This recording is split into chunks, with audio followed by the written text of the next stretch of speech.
தந்தி தொலைக்காட்சி நேயர்களுக்கு வணக்கம்.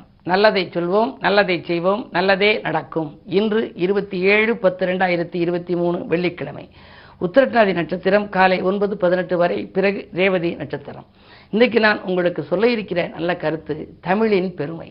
தமிழினுடைய பெருமை தெரிந்ததால்தான் நம்முடைய தினத்தந்தியினுடைய அதிபர் பெருமைக்குரிய தமிழர் தந்தை சிவா ஆதித்தனார் ஐயா அவர்கள் உடல் மண்ணுக்கு உயிர் தமிழுக்கு என்று வாழ்ந்தார்கள். வாயென்றும் நாவென்றும் உள்ளதெல்லாம் வண்டமிழே உனைப்பாட வேறதற்கு மாயாத எம் காதல் வாழ்க்கை கூட மணித்தமிழே உன் பணிக்கு பின் எமக்கு என்று வாழ்ந்தவர் ஐயா அவர்கள். இந்த தமிழினுடைய பெருமையை நீங்கள் தெரிந்து கொள்ள வேண்டும். பாரதிதாசன் சொன்னார், தமிழுக்கும் அமுதென்று பேர் என்று. தமிழ் தமிழ் தமிழ் என்றால் அமிழ்து அமிழ்து அமிழ்து என்று வரும். பாரதியார் சொன்னார், யாமறிந்த மொழிகளிலே தமிழ் மொழி போல் இனிதாவது எங்கும் காணோம்னு. அந்த தமிழில் நீங்கள் ஒரு சொப்பானை சோற்றுக்கு ஒரு சோறு பதம் அப்படிங்கிற மாதிரி ஒரே ஒரு கருத்து மட்டும் சொல்கிறேன். இன்றைக்கு வே அப்படிங்கிற எழுத்து தமிழில் இருக்குது. வானா வாவன்னா வேனா வேயன்னா ஊனா ஊவன்னான்னு வர்றதில்ல. வேயன்னாங்கிற ஒரு ஒற்றை தமிழ் எழுத்து எவ்வளோ பெரிய அர்த்தம் கொடுக்குதுன்னு தெரிஞ்சுக்கணும். வே என்றால் மறைத்து வைத்த பொருளுக்கெல்லாம் முதல் எழுத்து வேன்னு வரும். நீங்கள் பாருங்கள், வேர் அப்படின்னு சொல்கிறான். வேயன்னா முதல் எழுத்து. மண்ணுக்குள் மறைந்திருக்கிற அந்த தாவரம் மறைந்திருக்கு, அதுக்கு பேர் வேர் அப்படிங்கிறோம். சரி, வேடன் அப்படின்னா யாரு? மறைந்திருந்து தாக்குபவனுக்கு பெயர் வேடன். சரி, வேலி அப்படின்னா சுற்றிலும் மறைத்து பாதுகாப்பதற்கு பெயர் வேலி. அந்த வேலியில் முதல் எழுத்து வே இருக்கு. வேது பிடித்தல், இப்போ சமீபத்தில் இந்த நோய் நொடி வந்தபோது வேது பிடிக்கணும்னு சொன்னாங்க. வேது பிடித்தல்லாம் மூலிகை சாறு சுடு நீரில் வச்சு கலந்து துணியை அப்படி முக்காடு மாதிரி போட்டுக்கிட்டு அப்படி தலையில் மூடி மறைச்சிக்கிட்டு முகத்தை மறைச்சிக்கிட்டு உள்ளுக்குள்ளேருந்து முகர்றான். ஆக வேது பிடித்தல் அப்படின்னா மறைந்து கொண்டு அதை சுவாசிக்கிறது. அதே மாதிரி வேய்குழல் அப்படின்னா பெண்ணினுடைய கூந்தலை கவிழ்த்து அவருடைய அழகை மறைத்துக் கொள்வது. சரி, வேட்டி அப்படின்னு சொல்கிறோம். அதில் வேயன்னா வருது இல்லையா? உடலுடைய மானத்தை மறைத்துக் கொள்வதற்கு உதவுகிற ஒரு பொருள். ஆகையினாலே அது வேட்டி அப்படின்னா. வேதம் அப்படின்னா நான் மறை, அதாவது மறை பொருளை உணர்த்துவதற்கு பெயர் வேதம். அதில் முதல் எழுத்து வே இருக்கு. வேகம், கண்ணுக்கு தெரியாத அளவு வேகமாக ஓடுறோம், விரைந்து சென்று மறைவதற்கு பெயர் தான் வேகம். அதற்கு வே என்ற எழுத்து. அதே மாதிரி வேடம், உண்மையான ஒரு நிலை தெரியாமல் மறைந்து வேறு ஒரு உருவத்தை நம்ம கொண்டு வருது. வேடம் போட்டிருக்கான்னு சொல்கிறாங்க. இவர் அந்த மாதிரி வேஷம் போட்டிருக்காரு, இந்த மாதிரி வேடம் போட்டிருக்காரு. அப்போ உண்மையான அந்த உருவம் தெரியாது. ஆக மறைந்து ஒரு வேடம் போடுவது. அதனாலே வேடம் என்பதிலே முதல் எழுத்து வேன்னு இருக்கு. வேம்பு, அதாவது கசப்பு வெளியில் தெரியாமல் மறைத்து வைத்திருக்கக்கூடிய ஒரு தாவரத்திற்கு வேம்பு அப்படிங்கிற. ஆக இந்த வே என்ற ஒற்றை எழுத்தில் மறைதல்ங்கிறது எந்த சொல்லை நீங்கள் பார்த்தாலும் சரி, அதில் இந்த மறைத்து வைத்திருக்கக்கூடிய பொருள் அதிலே இடம்பெறும். அப்போ தமிழ் எவ்வளவு அற்புதமான மொழி அப்படிங்கிறத நீங்கள் தெரிஞ்சுக்கலாம். தமிழ் மொழியினுடைய இனிமை அருமையை நாம் தெரிந்து கொள்ள வேண்டும். எனவே நம்முடைய வாழ்க்கையிலே தமிழை போற்ற வேண்டும், கொண்டாட வேண்டும் என்று சொல்லி இனி இந்திய ராசி பலன்களை இப்பொழுது உங்களுக்கு வழங்கப் போகின்றேன். மேசராசி நேயர்களே, தொழில் தொடர்புக்கு தோழர்கள் கை கொடுத்து உதவும் நாள் இந்த நாள். துணிவும் தன்னம்பிக்கையும் உங்களுக்கு அதிகமாகவே இருக்கும். ராசிநாதன் உங்கள் ராசியை பார்க்கின்றார். யோசிக்காது நீங்கள் செய்த காரியங்களில் கூட உங்களுக்கு வெற்றி கிடைக்கும். உடன்பிறப்புகள் உங்களுக்கு அனுசரணையாக நடந்து கொள்வார்கள். கடன் சுமை பாதிக்கு மேல் குறையும். இந்த நாள் நல்ல நாள். ரிஷபராசி நேயர்களே, உங்களுக்கெல்லாம் உதவிக்கரம் நீட்டுபவர்களின் எண்ணிக்கை உயர்கின்ற நாள். உயர் பதவி வருவதற்கான அறிகுறிகள் தென்படுகின்றன. இன்றைக்கு உங்களுடைய ராசிநாதன் 4ஆம் இடத்திலிருந்து 10ஆம் இடத்தை பார்க்கின்றார். எனவே தொழில் வளம் சிறப்பாக இருக்கும், பணப்புழக்கம் நன்றாக இருக்கும், கேட்ட இடத்தில் உதவிகள் கிடைக்கும். உத்தியோகத்தில் உள்ளவர்கள், பணி நீக்கம் செய்யப்பட்டவர்கள் கூட மீண்டும் பணியில் சேரக்கூடிய ஒரு வாய்ப்பு உண்டு. இந்த நாள் நல்ல நாள்.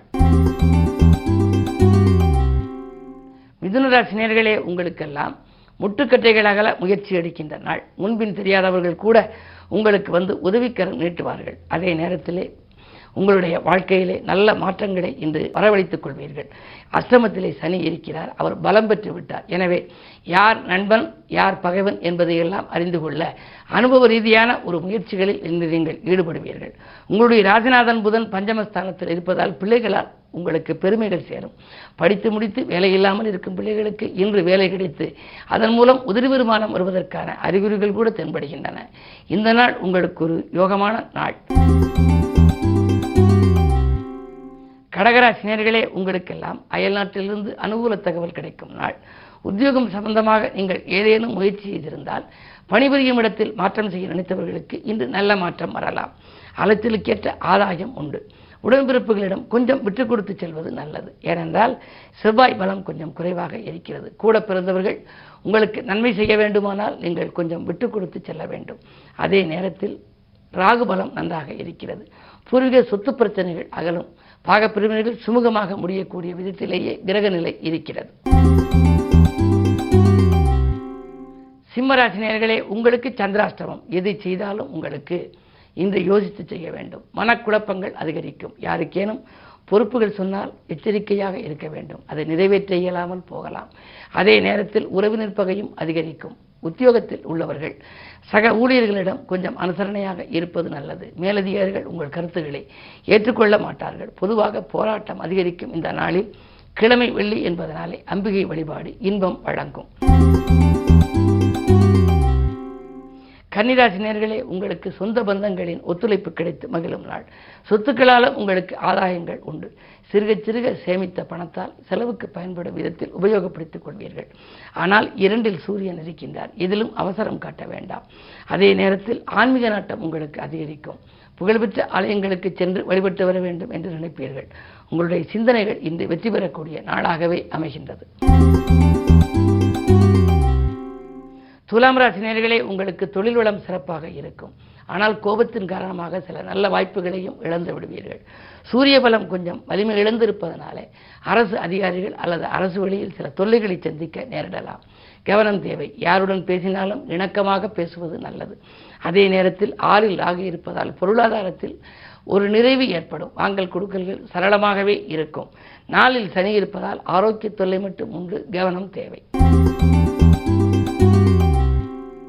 விருச்சிக ராசி நேயர்களே, உங்களுக்கெல்லாம் உதிரி வருமானங்கள் பெருகி உள்ளம் மகிழும் நாள். உயர்ந்த மனிதர்களின் சந்திப்பு கிடைத்து மகிழ்வீர்கள். ஆடம்பர சிந்தனைகளும் உங்களுக்கு அதிகரிக்கலாம். அதே நேரத்தில் உங்களுக்கு தகுந்த நபர்கள் தக்க விதத்தில் ஆலோசனைகளை சொல்லி தொழில் வளம் மேம்பாடு செய்ய உதவிகரமாக இருப்பார்கள். கேதுவின் பார்வை உங்கள் ராசியில் பதிவதால் ஆன்மீக நாட்டம் அதிகரிக்கும். நல்ல ஆலயங்களுக்கு செல்ல வேண்டும், சமூக சேவையில் ஈடுபட வேண்டும் என்றெல்லாம் நீங்கள் சிந்திப்பீர்கள். உங்கள் சிந்தனைகள் அனைத்தும் வெற்றி பெறும். தொட்ட காரியங்கள் வெற்றி பெற இன்று கிழமை வெள்ளி என்பதனாலே தெற்கு நோக்கிய அம்பிகையை வழிபடுவது நல்லது. தனுசு ராசி நேயர்களே, உங்களுக்கெல்லாம் சொல்லை செயலாக்கி காட்டும் நாள். தொகை கேட்ட இடத்தில் உங்களுக்கு கிடைக்கும். உயர் பதவியில் உள்ளவர்களின் ஆதரவு உண்டு. நேற்று செய்த முயற்சி பலன் தரவில்லையே என்று கவலைப்பட்டவர்களுக்கு இன்று பலன் கிடைக்கலாம். 2இல் சனி வக்கிர இயக்கம் மாறிவிட்டது. இப்பொழுது வலுப்பெற்று விட்டது. எனவே குடும்பத்தில் ஒரு சுபகாரியம் நடைபெறாமல் 2 நாட்களாக இருந்தது. இன்று அது நடைபெறுவதற்கான அறிகுறிகள் தென்படும். குறிப்பாக குழந்தைகளின் திருமணமாக இருக்கலாம், அல்லது உங்களுடைய எதிர்கால நலன்கிறது நீங்கள் தீட்டிய திட்டங்களாக இருக்கலாம். அவைகள் வெற்றி பெறும். அவைகள் வெற்றி பெற இன்று நீங்கள் வெள்ளிக்கிழமை என்பதனாலே அருகில் இருக்கும் சிவாலயம் சென்று அம்பிகையை வழிபடுவது நல்லது. மகர ராசி நேயர்களே, ஜென்மச்சனியின் ஆதிக்கம் ஒருபுறம். 10ஆம் இடத்திலே சூரியன், செவ்வாய், புதன். புதிய தொழில் தொடங்க வேண்டும், உத்தியோகத்திலிருந்து மாற வேண்டும் என்றெல்லாம் சிந்திப்பீர்கள். ஆனால் சனியின் ஆதிக்கம் வலிமையாக இருப்பதால் உங்களுக்கு நீங்கள் செய்யும் முயற்சிகளில் தடைகள் அதிகரிக்கும். கொள்கை பிடிப்பை கொஞ்சம் தளர்த்திக் கொள்ள வேண்டிய நேரம் இது. கூட இருப்பவர்களின் அனுசரிப்பு குறையலாம். எனவே எதை செய்தாலும் நீங்கள் திட்டமிட்டு செய்ய இயலாது. உடன் பிறந்தவர்களும் உடன் இருப்பவர்களும் உங்களுக்கு உறுதுணையாக இருப்பார்களா என்பது சந்தேகம்தான். கடன் சுமையும் கூடிக்கொண்டே செல்லலாம். ஒரு கடனை அடைக்க மற்றொரு கடன் வாங்கும் சூழல் கூட உருவாகலாம். கவனம் தேவை. கும்பராசி நேயர்களே, உங்களுக்கெல்லாம் இன்று வாரிசுகளால் வருமானம் சேரும் நாள். இன்று வாகன மாற்றம் செய்யலாமா என்று சிந்திப்பீர்கள். பழைய வாகனங்கள் பழுதாகி செலவு வைக்கிறதே. புதிய வாகனம் வாங்கலாமா என்றெல்லாம் சிந்திப்பீர்கள். உங்களுடைய சிந்தனைக்கு இன்று ஒரு நல்ல முடிவு கிடைக்கப் போகின்றது. அதே நேரத்தில் சமூக சேவையில் ஈடுபட்டிருப்பவர்களுக்கு புதிய பொறுப்புகள் கிடைக்கும். பெரிய மனிதர்களை சந்திப்பால் பல பிரச்சனைகளை தீர்த்துக் கொள்வீர்கள். 2இல் ராகு இருப்பதால் பொருளாதார நிலை சிறப்பாகவே இருக்கிறது. மீனராசி நேயர்களே, உங்களுக்கெல்லாம் ராசியிலேயே சந்திரன் இருக்கின்றார். அந்த சந்திரன் ராகுவோடு இணைந்திருப்பதனாலே மனக்கவலைகள் அதிகரிக்கும். எந்த காரியத்தையும் இதை செய்வோமா அதை செய்வோமா என்ற இரட்டித்த சிந்தனையிலேயே இருப்பீர்கள். முக்கிய பணிகளை மேற்கொள்கின்ற பொழுது குலதெய்வத்தை பிரார்த்தனை செய்து கொள்ளுங்கள். வாங்கிய கடன் நினைத்து வருத்தப்பட வேண்டியது இல்லை. 2இல் குரு இருப்பதால் பொருளாதாரம் மேம்பாடு உங்களுக்கு உண்டு என்றாலும் கூட கொஞ்சம் பொறுமை உங்களுக்கு தேவை. 7ல் கேது இருப்பதால் இன்று உங்களுக்கு இறை வழிபாட்டு சிந்தனை அதிகரிக்கும். வழிபாட்டின் மூலம் நீங்கள் வளர்ச்சியை அதிகரித்துக் கொள்ளலாம். அதே நேரத்தில் வாங்கல் கொடுக்கல்கள் சீராவதற்கு கொஞ்சம் பொறுமையையும் நிதானத்தையும் கடைபிடிக்க வேண்டும். மேலும் விவரங்கள் அறிய தினத்தந்தி படியுங்கள்.